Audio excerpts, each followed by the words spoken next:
For hundreds of years, Brazil was like a shiny prize for the Portuguese king. From the amazing Amazon rainforest to the busy cities on the coast, the land was full of life and treasure. The Portuguese showed up in 1500, looking for gold and fame.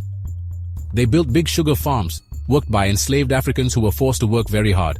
The native people, whose ways of life were a part of the land, were hurt badly by sickness and forced to leave their homes. For over 300 years, Portugal ruled Brazil.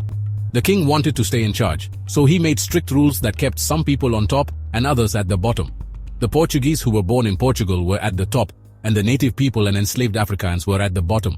This time had a big impact on Brazil, creating problems with fairness that are still around today. But even with all the bad things, some people started to fight back. They learned about new ideas of freedom and wanted to rule themselves, so they started talking about independence. In 1822, these whispers became shouts. Dom Pedro I, the Portuguese king's son, went against his dad and said Brazil was its own country now. This was a huge change, the end of being ruled by Portugal, but it also started a new hard journey, figuring out what it meant to be Brazilian. After Brazil became independent, things were tough. The government wasn't steady, the economy wasn't good, and people were unhappy. Because things felt so uncertain, the army, which seemed strong and organized, started to take more control. Like planting a seed in the ground, the idea of the army running things began to grow. In 1964, the army, with help from some rich and powerful people and fear of communism during the Cold War, took over the government. The president, João Goulart, who was chosen by the people, was kicked out. The army thought his ideas were too different and too friendly to socialist countries. This started a very bad time in Brazil, a time of strict rules, secrets, and people being hurt. For 21 long years, the army was in charge, and it felt like they were choking the country, making it hard to be creative or speak up. If anyone disagreed with them, the army was very harsh. Many people were put in jail, hurt, and some even disappeared. Their voices were silenced. By the late 1970s, the army's control started to weaken. The economy was struggling, other countries were putting pressure on Brazil, and people started speaking up again.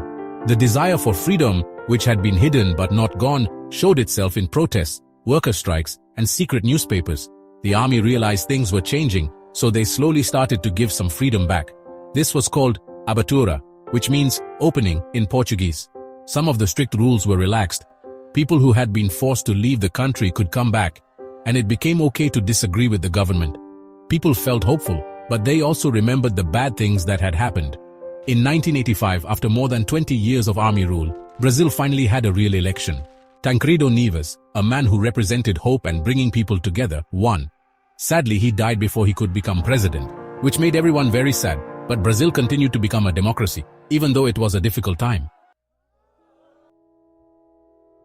Becoming a democracy is never easy, and Brazil's journey has been full of bumps. In 1988, a new constitution, a very important set of rules, promised fairness and freedom for everyone. But the effects of colonialism, slavery, and the dictatorship were still there, causing inequality, corruption, and weak government systems. Even with these problems, Brazil's democracy has stayed strong. Peaceful changes of presidents, people speaking their minds, and the strong spirit of Brazilians showed that democracy can work. The fight for fairness, a good economy, and protecting the environment continues, driven by the energy of the people. Brazil's story is like a colorful cloth made up of colonialism, dictatorship, and democracy. It's a story of hard times and strength, of being held back and breaking free, of sadness and hope. As Brazil moves forward in the 21st century, its story reminds us that democracy is a journey, not a destination. It's like a dance between moving forward and remembering the past.